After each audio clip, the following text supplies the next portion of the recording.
يا حامل القرآن قد خصك الرحمن بالفضل والتيجان. بسم اللہ والصلاة والسلام علی رسول اللہ واشہد ان لا الہ الا اللہ وحدہ لا شریک لہ واشہد ان محمدا عبدہ ورسولہ وبعد۔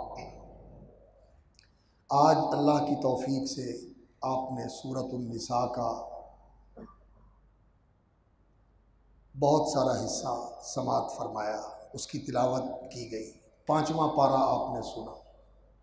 دیکھیے، کل رمضان شروع ہوا تھا، 4 روزے گزر چکے اور آج 5ویں رات ہے۔ اللہ اکبر۔ ایسے ہی ہوتا ہے کہ اتنی تیزی کے ساتھ وقت گزر جاتا ہے کہ انسان کو احساس ہی نہیں ہوتا۔ تو جو پہلی 2 صورتیں آپ نے سنی ہیں، سورہ بقرہ اور سورہ آل عمران، ان دونوں صورتوں کے اندر اللہ رب العزت نے ایک امت یہود ان کو معزول کر کے وہ جو مقام انہیں عطا فرمایا تھا کہ وَفَضَّلْنَاهُمْ عَلَى الْعَالَمِينَ وَإِنِّي فَضَّلْتُكُمْ عَلَى الْعَالَمِينَ، کہ میں نے تمہیں جہانوں پر فضیلت اور برتری، شرف اور کرامت اور عزت سے نوازا تھا۔ یہ شرف و فضیلت، یہ عزت و کرامت اللہ رب العزت نے یہودیوں سے چھین لی، اور ان سے چھین کے کن کو عطا کی؟ محمد الرسول اللہ صلی اللہ علیہ وسلم کو اور ان کی امت کو، انہیں عطا کی۔ اور اللہ اکبر، اس امت کو یہ شرف و فضیلت حاصل ہونے کا سبب کیا چیز بنی؟ ابراہیم علیہ السلام کی دعا۔ جب بیت اللہ کی تعمیر کی، بیت اللہ اس کی تعمیر نو ہوئی، اللہ رب العزت نے سورہ آل عمران میں فرمایا ان اول بیت وضع للناس للذی ببکۃ مبارکہ، سب سے پہلا گھر روئے زمین پر جو اللہ کی عبادت کے لیے بنایا گیا وہ یہ بیت اللہ ہے۔ یہ آدم علیہ السلام کے زمانے کا بنا ہوا ہے، ابراہیم علیہ السلام پہلے بنانے والے نہیں ہیں۔ وَإِذْ يَرْفَعُ إِبْرَاهِيمُ الْقَوَاعِدَ مِنَ الْبَيْتِ، انہوں نے تو اس کی بنیادیں اٹھائی تھی جو پہلے موجود تھی۔ وَإِذْ بَوَّأْنَا لِإِبْرَاهِيمَ مَكَانَ الْبَيْتِ، اللہ نے ان کو وہ جگہ بتائی اور وہاں سے وہ بنیادیں اٹھائیں جو اس سے پہلے موجود تھی۔ لیکن سیلاب کی وجہ سے، آپ نے مکہ دیکھا ہے، اللہ تعالیٰ سب کو بار بار دکھا ہے۔ پورے مکے کے اندر سب سے نیچی جگہ جو ہے یہ بیت اللہ والی جگہ ہے۔ جب بارش ہوتی ہے، ابھی تو انہوں نے اللہ تعالیٰ ان کو قائم بھی رکھے اور اللہ تعالیٰ دین پہ استقامت بھی نصیب فرمائے۔ ہماری تو ان کے لیے دعا یہی ہے، ہمارے بھائی ہیں، ہمارے محسن ہیں اور بیت اللہ کے خادم ہیں۔ سچی بات ہے، بیت اللہ کی خدمت جیسی اس حکومت نے کی ہے، تاریخ میں اس کی مثال نہیں ملتی۔ ترکوں نے بھی بڑی خدمت کی، لیکن ان سے اللہ رب العزت نے اتنا کام لیا ہے اللہ کے مہمانوں کی خدمت کا۔ یا اللہ انہیں اور توفیق عطا فرما، ان کی حفاظت فرما۔ اور سب سے بڑی خدمت جو ہے ان کی وہ یہ ہے، اللہ اکبر، کہ انہوں نے وہاں سے شرک مٹا دیا، شرک مٹا دیا، خرافات مٹا دی۔ اور یہ بیت اللہ کا سب سے بڑا مشن اور پیغام ہے کہ دنیا کے اندر اللہ کی توحید قائم کی جائے۔ دنیا کے بت قدوں میں پہلا وہ گھر خدا کا، ہم اس کے پاس باں ہیں، وہ پاس باں ہمارا۔ اللہ اکبر۔ تو انہوں نے جو اس کی خدمت کی ہے یہ بے مثال خدمت ہے۔ اللہ تعالیٰ اس کو قبول فرمائے، مزید توفیق عطا فرمائے، اور اللہ تعالیٰ انہیں قائم رکھے، انہیں اللہ رب العزت استقامت بخشے، اور یہ جو کمزوریاں اور لغزشیں ان کے اندر آ گئی ہیں، اللہ تعالیٰ ان کو بچائے کہ یہ دین کے اوپر قائم رہیں، اسی راستے کے اوپر قائم رہیں جو ان کے بڑوں کا راستہ تھا۔ اللہ تعالیٰ اس پر قائم رکھے ان کو۔ تو خیر، میں عرض یہ کر رہا تھا کہ بیت اللہ کی جو تعمیر نو کی ابراہیم علیہ السلام نے، تو انہوں نے یہاں دعا کی کہ یا اللہ کہ میں اپنی اولاد کو یہاں بسا رہا ہوں۔ اللہ اکبر۔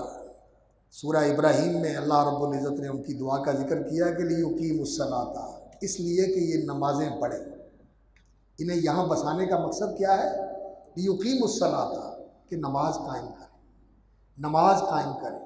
اور اللہ رب العزت نے یہ گھر ایسا بنایا ہے جو سب سے پہلے روئے زمین پر قائم کیا گیا، مبارکہ، یہ برکتوں کا محبت ہے. یہاں اللہ تعالیٰ کی طرف سے ہر وقت برکتیں اتر رہی ہیں، برکتیں اتر رہی ہیں، رحمتیں اتر رہی ہیں. اور سچی بات ہے، اگر انسان روحانی طور پہ بالکل مردہ نہ ہو، روحانی طور پہ انسان بالکل مردہ نہ ہو، تو بیت اللہ میں چلا جائے، اسے محسوس ہوتا ہے کہ رحمتیں اور برکتیں پورے ماحول کے اندر پھیلی ہوئی ہیں، چاہیے انسان محسوس کرتا ہے. اور اگر انسان مردہ ہو تو وہاں جا کے بھی ایسی ہی بد نصیبی ہوتی ہے. اللہ تعالیٰ غریق رحمت کرے. والد ماجد رحمۃ اللہ علیہ فرمانے لگے، میں طواف کر رہا تھا اور ایک آدمی آیا اور آگے پوچھ رہا ہے، بزرگوں یہ کہڑے بزرگاں کا مزار ہے جتھے کہڑے دبے نے تھے جنہاں دی قبر دے دوالے طواف پہ کرنے ہیں. آئے آئے اللہ کے گھر کے اندر پہنچ کے بھی وہ یہ سمجھتا ہے کہ قبر کا طواف کر رہا ہوں. اور کئیوں نے یہ بات بنائی ہوئی ہے کہ بیت اللہ کے اندر پتہ نہیں کتنے نبی دفن ہیں. جھوٹ ہے، یہ تو اللہ کا گھر ہے، یہ تو توحید کا مرکز ہے. یہاں بت رکھے ہوئے تھے مکے والوں نے، 360 بت سجائے ہوئے تھے انہوں نے. اور جس دن اللہ رب العزت نے فاتحانہ رسول اکرم صلی اللہ علیہ وسلم کو وہاں داخلہ نصیب فرمایا، جال حق وزحق الباطل ان الباطل کان زہوقا، اللہ کے نبی صلی اللہ علیہ وسلم نے بیت اللہ کو پاک کر دیا، بتوں سے پاک کر دیا. اور یہ توحید کا مرکز، خالص توحید کا مرکز بن گیا. اور دن بدلتے رہتے ہیں، یہاں بہت کچھ ہوتا رہا، لیکن جب سے اللہ تعالیٰ نے ان کو، یہ سعودی خاندان کو اللہ رب العزت نے بیت اللہ کی تولیت اور خدمت کی سعادت نصیب فرمائی ہے، انہوں نے یہاں شرک کو بالکل ختم کر دیا ہے اور شرک کا کوئی شائبہ بھی باقی نہیں رہنے دیا. اور اللہ رب العزت انہیں توفیق عطا فرمائے کہ یہ جہاں توحید کے علم بردار ہیں، وہاں اللہ رب العزت کی فرما برداری کو بھی ایسے قائم کرنے والے بنے کہ یہاں معاصی اور جو گناہ اور جو اس طرح کی چیزیں ہیں، کوشش تو کرتے ہیں لیکن آخر انسان ہے، انسانوں کے ساتھ کمزوریاں بھی لگی ہوئی ہوتی ہیں. اللہ رب العزت توفیق عطا فرمائے کہ یہاں اللہ کی فرما برداری والا ہی ماحول ہو.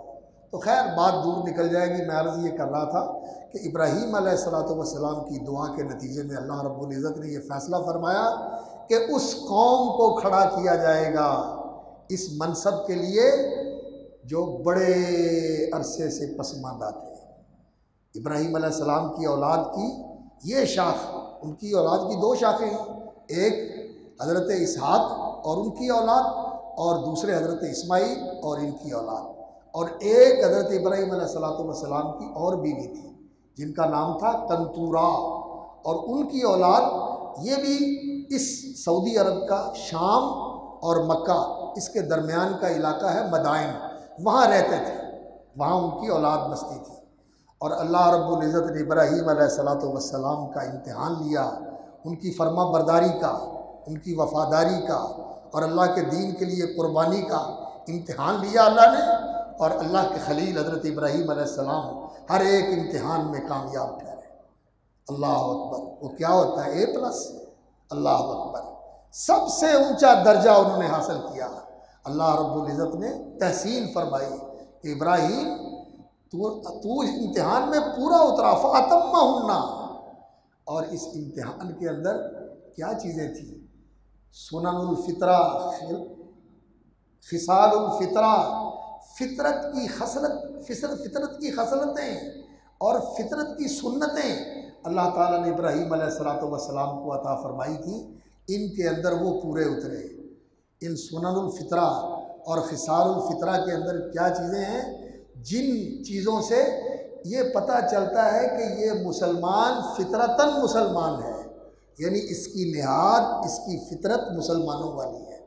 اس میں کیا چیزیں ہیں؟ مونچھیں کٹانا، چھوٹی کرنا، داڑھی بڑھانا، بغلوں کے بال صاف کرنا، زیر ناف بال صاف کرنا، ناخن کاٹنا، یہ خصال الفطرہ ہے. ابراہیم علیہ الصلوۃ والسلام 80 سال کے تھے، اللہ رب العزت نے حکم دیا ختنہ کرو، انہوں نے 80 سال کی عمر میں ختنہ کیا، 80 سال کی عمر میں ختنہ کیا ابراہیم علیہ الصلوۃ والسلام، اور پھر ان کی نسل کے اندر اللہ رب العزت نے یہ سنت جاری فرما دی۔ یہ تو ایک بات تھی جو جسم کے اندر تھی، اور ابراہیم علیہ الصلوۃ والسلام نے تو سارے امتحان پورے کیے، آگ میں کود گئے، اللہ اکبر، وطن چھوڑ دیا، ماں باپ چھوڑ دیے، قوم قبیلہ چھوڑ دیا، ہر چیز اللہ کے لیے چھوڑ دی۔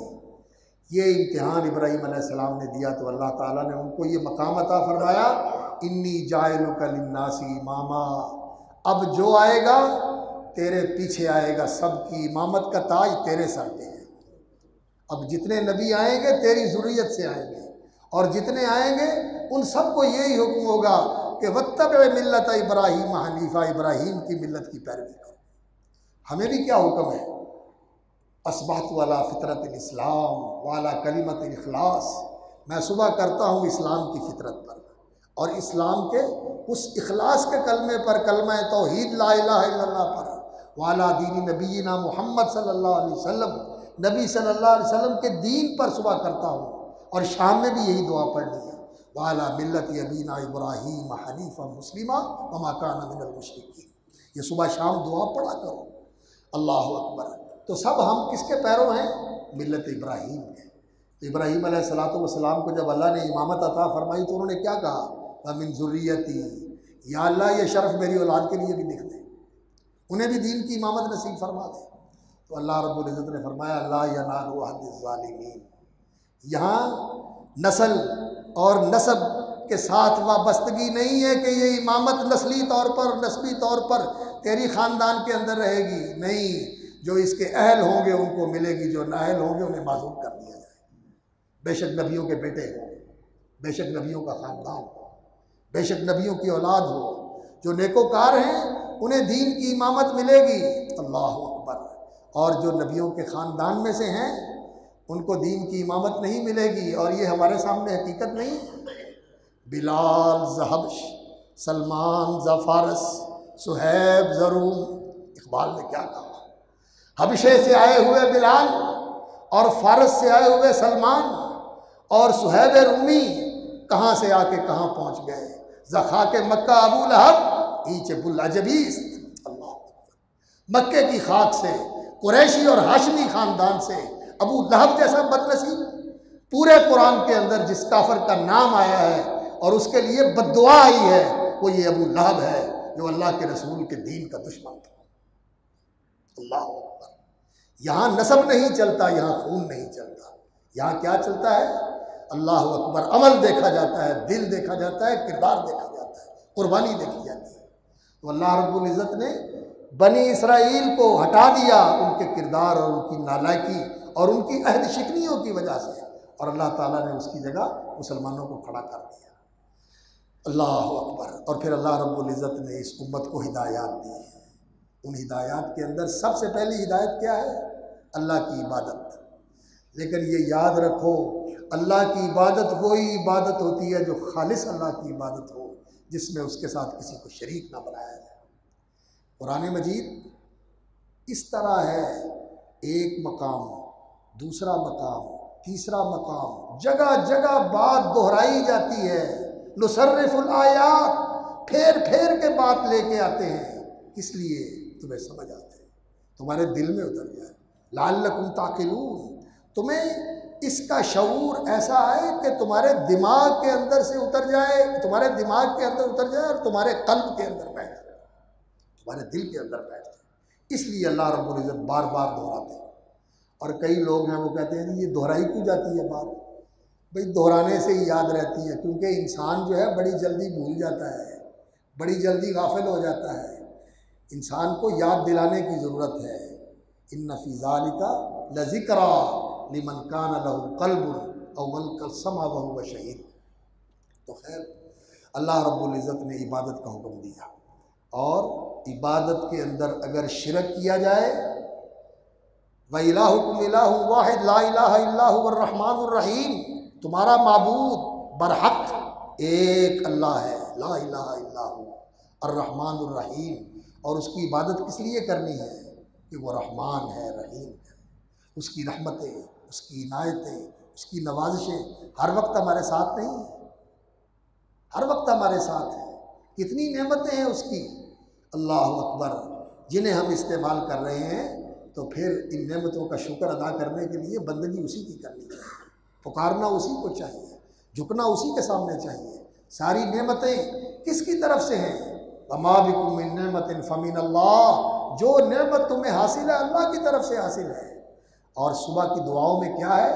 اللہم ما اصبح بی من نعمت او بأحد من خلقک فمنک وحدک لا شریک لک، یا اللہ جو نعمت مجھے حاصل ہے اور کائنات میں کسی کو بھی حاصل ہے، مولا تو نے دی ہے، اس کے دینے میں تیرا کوئی ساجی نہیں، کوئی شریک نہیں، کوئی حصے دار نہیں، کسی کی نظر کرم نہیں، کسی کی عنایت نہیں، کسی کی بندہ نوازی نہیں، صرف میرے مالک کا کرم ہے، صرف میرے مالک کی عطا ہے۔ میرے بھائیوں، اس توحید کو سمجھو، اس توحید کو اندر اتارو اور شرک سے بچو۔ اور شرک آج آپ نے سنا سورۃ النساء کے اندر اللہ رب العزت نے فرمایا ان اللہ لا یغفر ان یشرک بہ، اللہ نے اس عبادت کے اندر کسی اور کو آپ نے حصے دار بنا دیا، جو اللہ کا حق ہے کسی اور کو دے دیا۔ دعا کرنا کس سے؟ اللہ سے۔ عبادت کرنا، تعظیماً کھڑے ہونا ہاتھ باندھ کر صرف اللہ کے لیے، رکوع کرنا صرف اللہ کے لیے، سجدہ کرنا صرف اللہ کے لیے، نعمت کا اعتراف کرتے ہوئے ذبح کرنا اللہ کا نام لے کر اور اللہ کی رضا کے لیے، نذرانہ دینا، نیاز دینا اللہ کے لیے، یہ سب اللہ کی عبادت کے معاملات ہیں۔ قسم کھانا اللہ کے نام کی، اور برکت کے لیے نام لینا اللہ کا، بسم اللہ، پیر استاد کے نام سے نہیں، استاد کے نام سے نہیں، پیر کے نام سے نہیں، اللہ رسول کے نام سے نہیں، صرف اللہ کے نام سے۔ یہ شرک، یہ ایسی چیز ہے کہ اللہ رب العزت توبہ کے بغیر اسے معاف نہیں کریں گے۔ ان اللہ لا یغفر ان یشرک بہ ویغفر ما دون ذلک لمن یشاء، اور تو شرک کے علاوہ جو گناہ ہے اللہ کی مرضی ہے اللہ تعالیٰ معاف کر دے۔ اور بہت بڑی بات ہے اگر انسان نے توحید کو خالص کر لیا، اس کی توحید کھری ہوئی، تو اللہ رب العزت کی یہ حدیث ہے، قدسی حدیث، جو اللہ نے بیان فرمائی اور اللہ کے رسول صلی اللہ علیہ وسلم نے آگے پہنچائی۔ اللہ تعالیٰ فرماتے ہیں آدم کے بیٹے سن لے، لو لقیتنی بقراب الارض خطایا، یہ ساری زمین گناہوں کی بھر کے لے آئے، لیکن ایک شرط ہے، ثم لقیتنی لا تشرک بی شیئا، تیرے نامہ عمل میں تیری زندگی کے اندر شرک نہ ہوا، شرک کی گندگی اور پلیدی نہ ہوئی، شرک کی نجاست اور غلاظت نہ ہوئی تیری زندگی کے اندر، تو میں اتنی ہی بخشش لے کے آ جاؤں گا، غفرت لک ولا ابالی، میں بخش دوں گا اور مجھے پرواہ نہیں ہے تیرے گناہوں کو۔ اللہ، لیکن شرک اتنا سنگین جرم ہے، سورہ انعام میں اللہ رب العزت نے 18 نبیوں کا ذکر کر کے فرمایا کہ اگر ان میں سے بھی کوئی شرک کر لیتا تو سب بیڑا غرق ہو جاتا۔ اور آج میرے بھائیوں، اس امت کا سب سے بڑا جرم یہی ہے کہ نہ جانتے ہوئے اور جانتے ہوئے اس شرک کے اندر آلودہ ہے۔ کسی گلی میں چلے جاؤ، کسی محلے میں چلے جاؤ، کسی بستی میں چلے جاؤ، لوگ کہتے ہیں 20-20 15-15 قبریں ہیں جہاں سجدے ہوتے ہیں دن رات، مسجدیں ویران ہیں، نمازی نہیں رہے، اور قبریں آباد ہیں کہ لوگ ہر وقت سجدے کر رہے ہیں۔ جاؤ دیکھو، جاتے ہر جگہ قبروں پہ سجدے ہو رہے ہیں۔ میرے بھائیوں، میں یہ نہیں کہتا کہ یہ کافر ہیں، میں یہ نہیں کہتا کہ یہ مسلمان نہیں ہیں، ہمارے بھائی ہیں، ہمارے ساتھی ہیں، ان بیچاروں کو پتہ نہیں ہے۔ فرض بنتا ہے میرا اور آپ کا کہ ہم ان تک پہنچیں اور ان کو بتائیں کہ اللہ کے بندو، اس امت کا سب سے پہلا فرض یہ ہے کہ یہ اللہ کی عبادت کرے، اللہ کی توحید کو بلند کرے، شرک کو مٹائے، شرک کو ختم کرے، اور ہم ہی شرک کے علم بردار بن جائیں تو اللہ کی مدد ہمیں کہاں ملے گی؟ اللہ رب العزت کی نصرت ہمارے ساتھ کیسے ہوگی؟ اللہ کی مدد تو آتی ہے اللہ کے موحد بندوں کے لیے۔ اللہ اکبر۔ تو اللہ کی عبادت یہ سب سے پہلا حکم ہے، اور عبادت کے اندر جو سب سے بڑی عبادت ہے وہ اللہ کے ذکر کی عبادت، سب سے بہترین ذکر قرآن کی تلاوت، اور دوسرا سب سے زیادہ ذکر